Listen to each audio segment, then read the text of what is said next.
کہ بہت سارے بھائیوں کو یہ غلط فہمی ہے کہ اگر ہم دین سے دور ہوں، نمازیں چھوڑتے ہوں، اللہ کی نافرمانی کرتے ہوں اور زندگی میں مصیبتیں آتی ہیں تو لوگ یہ کہتے ہیں کہ چلو اللہ نے ہم نے اللہ کو ناراض کیا، اللہ تعالیٰ نے مصیبت ڈال دی۔ لیکن وہیں اگر کوئی آدمی نمازوں کا پابند ہے، دینی احکام کا خیال رکھتا ہے، زندگی میں شریعت اسلامیہ کی پابندی کرتا ہے، اس کی زندگی میں اگر مصیبتیں آتی ہیں، آپ نے دیکھا ہوگا بہت سارے نادان بھائی، ناسمجھ بہنیں ایسی بھی ہوتی ہیں، وہ یہ کہتی ہیں یہ ساری مصیبتیں ہمیں ہی کیوں آتی ہیں، حالانکہ میں نمازوں کا پابند ہوں، میں اللہ تعالیٰ کی شریعت کی پابندی کرتا ہوں، فلاں آدمی کی طرح میری کمائی حرام کی نہیں ہے، فلاں آدمی کی طرح میں دین بیزار نہیں ہوں، دیکھو وہ اپنے بچوں کو کتنا آزاد چھوڑا ہوا ہے، میں اپنے بچوں کو کتنی دین کی پابندی، دین کی تعلیم دیتا ہوں، میری زندگی میں آزمائشیں کیوں آتی ہیں؟ میرے بھائی یہ بات یاد رکھو کہ مصیبتیں، تکلیفیں، پریشانیاں اگر کسی نیک بندے کی زندگی میں آتی ہیں، نیک بندے کو یہ سمجھنا چاہیے کہ ہمیشہ مصیبتیں اللہ کی طرف سے سزا ہی نہیں ہوا کرتی، بلکہ مصیبتیں اکثر آدمی کا درجہ بلند کرنے کے لیے بھی آتی ہیں۔ پیارے نبی صلی اللہ علیہ وسلم نے کتنی پیاری بات، کتنی بڑی بات اللہ کے نبی نے بیان فرمائی۔ کہا آپ صلی اللہ علیہ وسلم نے اشد الناس بلاء الانبیاء ثم الامثل فالامثل، دنیا میں سب سے سخت آزمائش انبیاء کی ہوتی ہے، اور پھر جو آدمی نبی سے جتنی مشابہت رکھے گا، جتنا زیادہ دیندار ہوگا، اتنی ہی زیادہ اس کی آزمائش سخت ہوگی۔ کیا مطلب؟ زندگی میں اگر مصیبت آ رہی ہے، تکلیف آ رہی ہے، تو اس حقیقت کو یاد رکھو، اس پہ شکوہ و شکایت کرنے کے بجائے مومن کے دماغ سے اگر سوچو اور مومن کی نظر سے اگر دیکھو، یہ اللہ تعالیٰ سے قریب ہونے کا ایک موقع ہے۔ میں آپ کو ایک مثال دیتا ہوں، سنو۔ حضرت عمران ابن حسین رضی اللہ تعالیٰ عنہ، عمران ابن حسین رضی اللہ تعالیٰ عنہ بڑے جلیل القدر صحابی ہیں، اتنے نیک صحابی کہ پیارے نبی صلی اللہ علیہ وسلم کی زندگی کے بعد بھی فرشتے ان کو سلام کیا کرتے تھے، فرشتوں کا سلام سنا کرتے تھے۔ عمران ابن حسین رضی اللہ تعالیٰ عنہ، اللہ نے یہ کرامت عطا فرمائی تھی کہ فرشتوں کا سلام سنا کرتے تھے، اتنے نیک صحابی۔ لیکن آپ کو پتا ہے اللہ تعالیٰ نے انہیں کیسے آزمایا؟ زندگی کے 30 سال تک بستر پر لیٹے رہے، ایک ایسی بیماری نے آ لیا جس کے نتیجے میں سارا جسم مفلوج ہو گیا، سارا کا سارا جسم مفلوج ہو گیا، بستر پر پڑے ہوئے 30 سال زندگی کے انہوں نے گزارے، اور حالت یہ کہ قضاء حاجت کے لیے بھی اٹھ نہیں سکتے تھے، جس تخت پر لیٹے ہوئے تھے لوگوں نے اسی میں سوراخ کر دیا تھا، قضاء حاجت کا معاملہ بھی وہیں انجام پاتا تھا۔ نیک اتنے کہ فرشتے سلام کریں، آزمائش اتنی کہ بستر پہ 30 سال تک اللہ تعالیٰ نے لٹایا ہوا ہے۔ میرے بھائیوں، یہ کوئی معیار نہیں ہے کہ ہم اگر نیک ہیں تو ہماری زندگی میں مصیبتیں نہیں آنی چاہیے۔ معیار یہ ہے کہ اگر اللہ تعالیٰ نے ہم اور آپ کو آزمایا ہے، یہ موقع ہے کہ ہم اپنے آپ کو اللہ تعالیٰ سے قریب کر لیں، اللہ تعالیٰ سے اور اپنے آپ کو نزدیک کر لیں، اللہ تعالیٰ سے اپنے آپ کو اور قریب کر لیں۔ کیوں؟ اس لیے کہ مصیبت ہمیشہ سزا نہیں ہوا کرتی، مصیبتیں، مشکلات، تکلیفیں اکثر آدمی کے درجات بلند کرنے کا باعث بنا کرتی ہیں۔ اس حقیقت کو ہمیشہ یاد رکھو، اور میرے بھائیوں زندگی میں اس حقیقت کو یاد رکھو، اللہ تعالیٰ نے اگر مجھ کو اور آپ کو آزمایا، کسی بھی سطح پہ آزمایا ہو، فرد کی حیثیت سے، ایک گھر کی حیثیت سے، عائلی زندگی کے اندر، ایک قبیلے کے اندر، ایک بستی محلے کے اندر، یا بحیثیت قوم پوری قوم کو آزمایا ہے، اس حقیقت کو یاد رکھو کہ یہ آزمائش ایمان کے لیے ضروری ہے۔ اللہ تعالیٰ آزماتے ہیں، اللہ تعالیٰ کا یہ دستور ہے، یہ قانون ہے کہ اللہ تعالیٰ لوگوں کو آزماتے ہیں۔ میں نے حمد و صلات کے بعد جو آیت کریمہ آپ حضرات کے سامنے پڑھی، سورہ عنکبوت کی ابتدائی آیت میں اللہ تعالیٰ نے یہی بات بیان فرمائی، کہا احسب الناس ان يتركوا ان يقولوا آمنا وهم لا يفتنون، کیا لوگوں نے یہ سمجھ رکھا ہے کہ اگر وہ کہیں گے کہ ہم ایمان لے آئے تو ان کو چھوڑ دیا جائے گا اور انہیں آزمایا نہیں جائے گا؟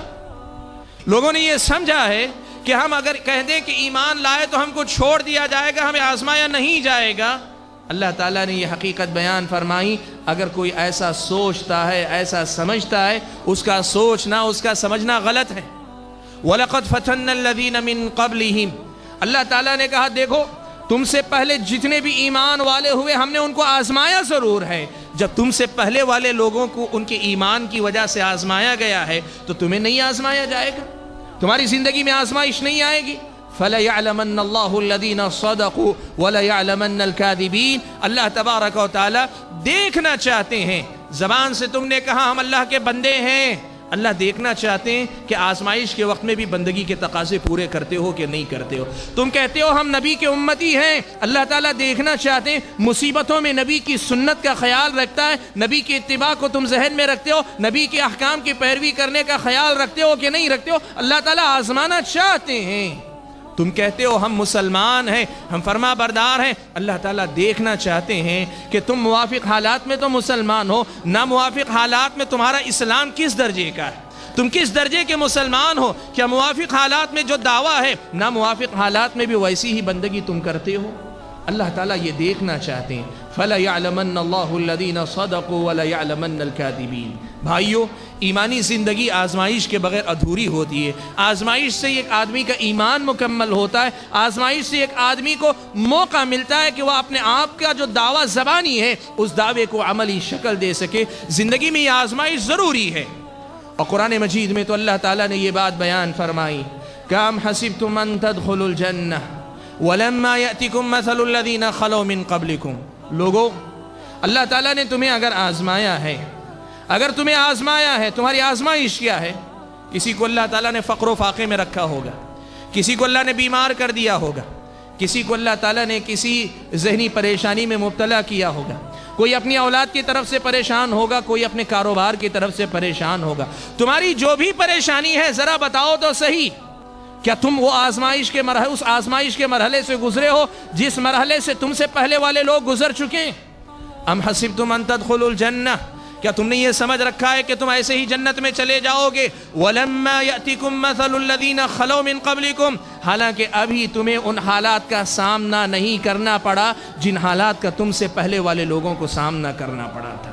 بھائیو، شکر کرو اللہ تعالیٰ کا کہ اگر ہم آج آزمائش میں ہیں پھر بھی اللہ تعالیٰ نے ہماری ایمانی کمزوری کو ذہن میں، اللہ تعالیٰ نے ہماری ایمانی کمزوری کو کا حساب رکھ کر، ان کا حساب رکھتے ہوئے اللہ تبارک و تعالیٰ نے آزمائش کو بھی بہت ہلکا رکھا ہے۔ سنو، صحیح بخاری کی روایت ہے، حضرت خباب ابن ارت رضی اللہ تعالیٰ عنہ پیارے نبی صلی اللہ علیہ وسلم کے ان صحابہ میں سے ہیں جنہوں نے مکے کے ابتدائی دور میں اسلام قبول کیا۔ آپ کو پتہ ہے مکے کے مشرکوں نے صحابہ کو بڑی سخت تکلیفیں دی۔ خباب ابن ارت رضی اللہ تعالیٰ عنہ وہ جلیل القدر صحابی ہیں جنہیں انگارے جلا کر ان کی پیٹھ کو داغا گیا، انگاروں پہ لٹایا گیا۔ مورخین نے لکھا ہے کہ اتنی سخت تکلیف کہ ان کی پیٹھ کی چربی نے انگاروں کو ٹھنڈا کر دیا۔ اتنی سخت تکلیف جھیلنے والے صحابی حضرت خباب ابن ارت رضی اللہ تعالیٰ عنہ اللہ کے نبی صلی اللہ علیہ وسلم کے پاس آتے ہیں۔ مکے کا دور ہے، اللہ کے نبی کعبۃ اللہ سے پیٹھ لگائے بیٹھے ہیں۔ خباب ابن ارت رضی اللہ تعالیٰ عنہ آ کر کہتے ہیں، اللہ کے نبی الا تدعو لنا الا تستنصر لنا، اللہ کے نبی آپ ہمارے لیے دعا کیوں نہیں کرتے، آپ ہمارے لیے اللہ تعالیٰ سے مدد کیوں نہیں طلب کرتے؟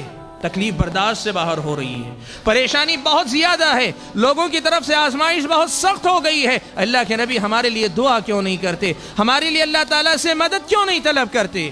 میرے بھائیو، زندگی میں کیسی ہی مصیبت میں ہو، نبی کے اس جواب کو یاد رکھنا۔ پیارے نبی صلی اللہ علیہ وسلم ٹیک لگائے بیٹھے تھے، سیدھے ہو کر بیٹھ گئے۔ آپ صلی اللہ علیہ وسلم نے حضرت خباب کو مخاطب کرتے ہوئے کہا، سنو، تم سے پہلے والی قوموں کا یہ حال تھا کہ ان میں سے ایک آدمی کو ایسے بھی آزمایا جاتا تھا کہ اسے لا کر گڑھا کھود کر آدھا اسے زمین میں گاڑ دیا جاتا، پھر اس کے بعد آرا لے کے اس کے سر پہ رکھ کے جیتے جی زندہ انسان کو دو ٹکڑوں میں بانٹ دیا جاتا تھا، پھر بھی یہ چیز ان کو ان کے دین کی طرف سے نہیں پھیرتی، وہ دین پہ جمے رہتے تھے۔ یہ بات سنانے کے بعد اللہ کے نبی نے ایک جملہ کہا، بھائیو اسے اپنے دل کے کانوں سے سنو۔ اللہ کے نبی نے حضرت خباب کو مخاطب کر کے کہا، وَلَكِنَّكُمْ تَسْتَعْجِلُونَ، خباب تم جلد بازی کر رہے ہو، تم جلد بازی کا ثبوت دے رہے ہو۔ بھائیو، جو انگاروں پہ لیٹ کے آیا ہے نبی اس کو فرماتے ہیں کہ تم جلد بازی کر رہے ہو۔ میری اور آپ کی زندگی میں ایسی تو کوئی آزمائش نہیں آئی، اللہ نے ہماری آزمائش اتنی سخت نہیں رکھی، چھوٹی چھوٹی معمولی باتیں، بہت بڑا بھی مسئلہ ہو، بیماری ہے، فلاں ہے، فقر و فاقہ ہے، بہت چھوٹی آزمائش ہے۔ ان مصیبتوں کے مقابلے میں اگر نبی خباب ابن ارت کو کہتے ہیں تستعجلون، تم جلد بازی کر رہے ہو، تو پھر میرا اور آپ کا یہ گھبرانا، یہ بے چین ہو جانا، یہ پریشان ہو جانا، یہ بے قابو ہو جانا، اس کی حیثیت کیا ہے؟ بھائیو،